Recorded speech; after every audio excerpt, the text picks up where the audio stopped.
Alright, good morning, good morning, good morning, good morning, and welcome po ulit sa ating munting channel, Cruz 4 TV, helping people in a simple way. At syempre, kung bago pa lang po kayo sa aming channel, huwag kalimutan mag-subscribe, like, and share, and follow po kami sa aming Facebook page account para updated po kayo sa mga ginagawa namin videos. So, ngayong umaga, ngayong araw po, ito po ay part 2 ng aming first long ride ngayong 2025. Papasok na tayo ng La Union at syempre pagdating po dito yung konting tip lang po, pagdating po dito sa bandang La Union, so magbabago po yung Google Map nyo at ituturo po yung alternate route. Kung mapapansin nyo po itong truck, ayan, pansinin nyo, ay hindi na pala, hindi ko nawala pa nawala yung video niya. So kung mapapansin po niyo yung truck, so slow down siya kasi kakaliwa po siya, no? Para mag-alternate route. So kami dumiretso pa rin kami, pero yung binibigay ni Google Map is ibang daan. So alternate. Ito po yung papuntang Kinon Road, no? Babaybayin namin yung Kinon Road, pero kay Google, so itong time na to is pinapabalik na kami kasi meron palang problema sa Cannon Road.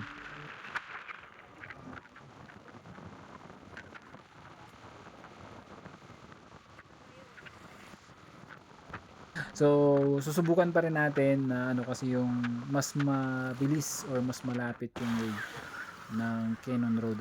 So dito nasa boundary na kami, pero before dumating po kami dito sa boundary, dun sa may crossing, bago kayo pumasok ng way pa Cannon Road, syempre nagtanong muna kami kung advisable ba or passable yung Cannon Road para sa mga light vehicle like motor or yung mga maliliit na sasakyan. So medyo kinabahan tayo doon kasi yung binibigay pa rin na location or na way ni Google Map is yung kabilang alternate route. So yan. So papasok na tayo ng Benguet. So ito yung kanilang main entrance. Wow. Pero sa kabilang side, so yung Marcos Highway, so pwede rin po kayong dumaan doon. Pero ito yung the best way para papasok po ng Baguio City. So pagdating pa lang dito sa part na to, so papansin nyo medyo may sira-sirang kalsada, pero tuloy pa rin tayo. Pero yun, kita nyo naman. So yan, patawid kami ng tulay.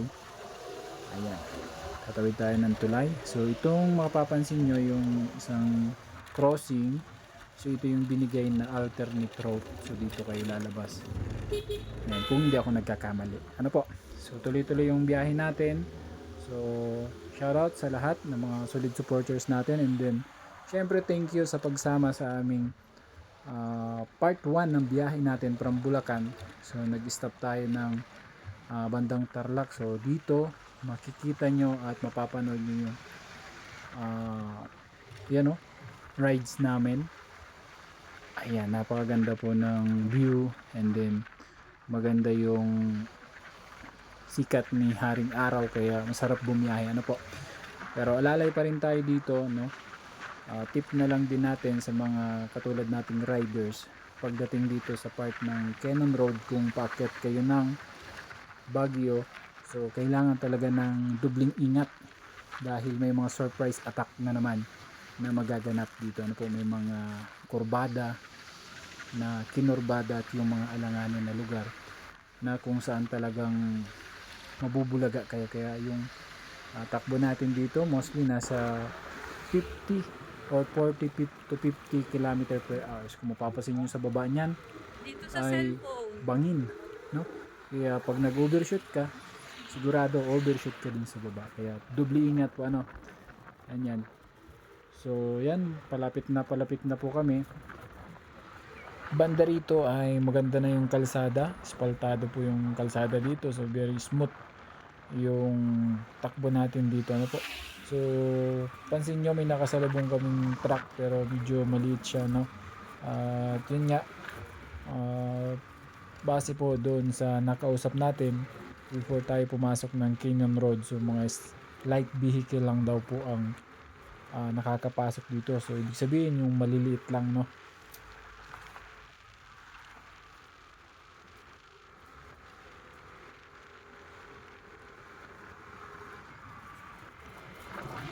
Ayan po, at medyo malapit-lapit na sa katotohanan, at syempre napakaganda na ng dito, kalsada. Ramdam mo na yung lamig na nanggagaling sa kabundukan yan ng Baguio City. Ayan, maganda yung kalsada natin, at sa gilid po ay bangin po yan, at syempre sa kabilang side naman ay bundok. So tuloy-tuloy yung ating biyahe paakyat po ng Baguio. Syempre smooth na smooth.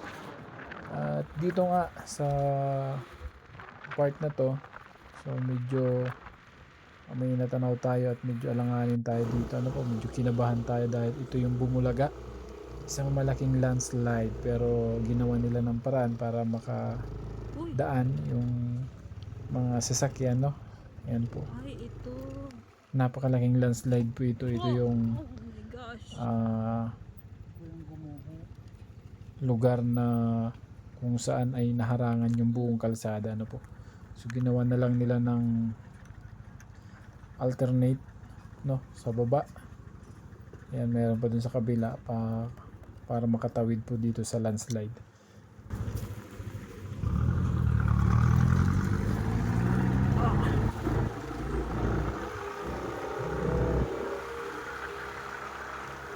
Sira.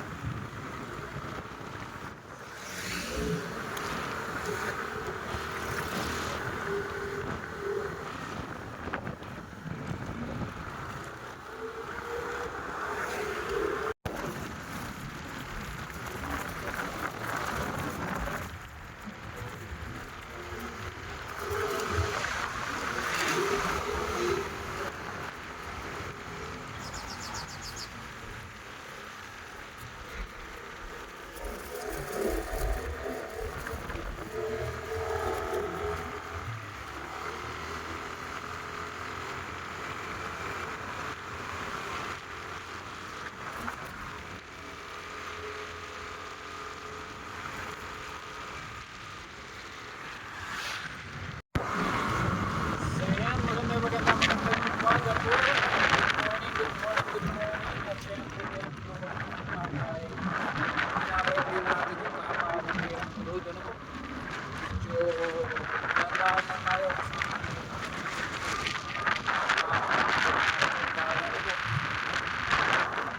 yung mga gumuhulgaan.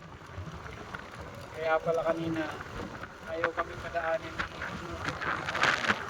kasi bumagsak na landslide.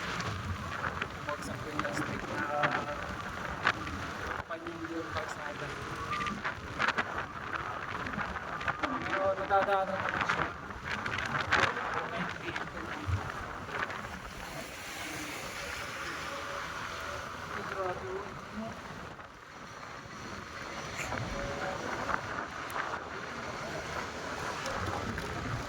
Yung mga nauulog na bato. Yung mga bato sa gilid.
Ayan, at biglang napahinto tayo dito. Hindi natin alam kung ano yung nasa unahan.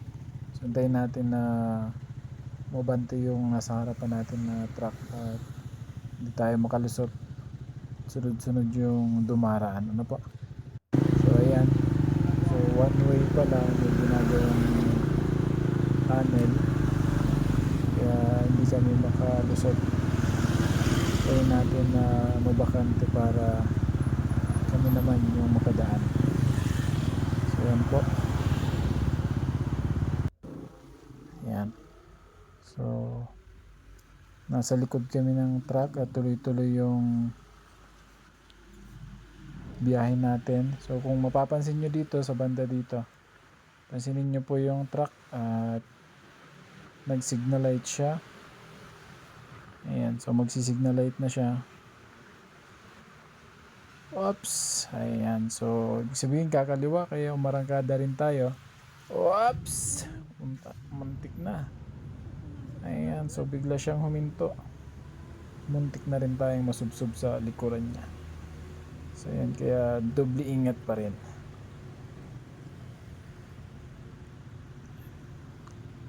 Palagpasin natin tong mga sasakyan.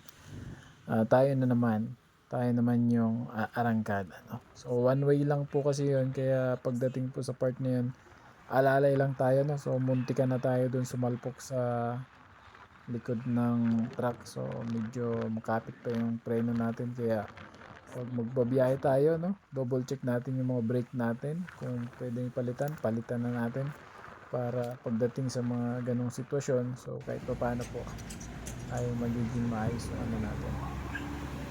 So yan, nandito na kami. So hindi natin nakuhaan yung pag-akyat natin dun sa medyo matarik na kalsada na po. Before kayo umakyat or bago kayo dumating dito sa may Lion's Head, so alalay na po kayo doon, no? Maging alerto na po kayo sa biglang kurbada paakyat. Alright, good morning. Ayan, so nandito na po tayo ngayon. Ang pinakakilalang the Lion's Head. Paakyat po ng Baguio.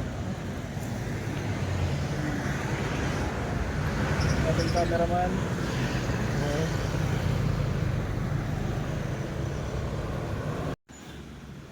Lion's Head na po tayo dito po sa may bahagi ng Cannon Road, at syempre hindi makukumpleto ang inyong biyahe paakyat ng Baguio pag hindi po kayo dadaan dito. Last time po nung dumaan kami dito is madilim na, kaya hindi natin nakita, no? Pero ngayong pagkakataon na to, so yan, makikita natin at napakaganda po. Ano po, isa ito sa mga lugar na kukumpleto po sa inyo pag kayo po ay aakyat ng Baguio City. Ayan, matirik na yung haring araw at syempre ito yung bubungad sa inyo, yung Lion's Head na bagong renovate or bagong pintura. And then syempre may mga tindahan din dito, mga souvenir items, ayan, na pwede nyong bilhan para may pampasalubong kayo or souvenir galing po dito sa Lion's Head ng Cannon Road, paakyat po ng Baguio City.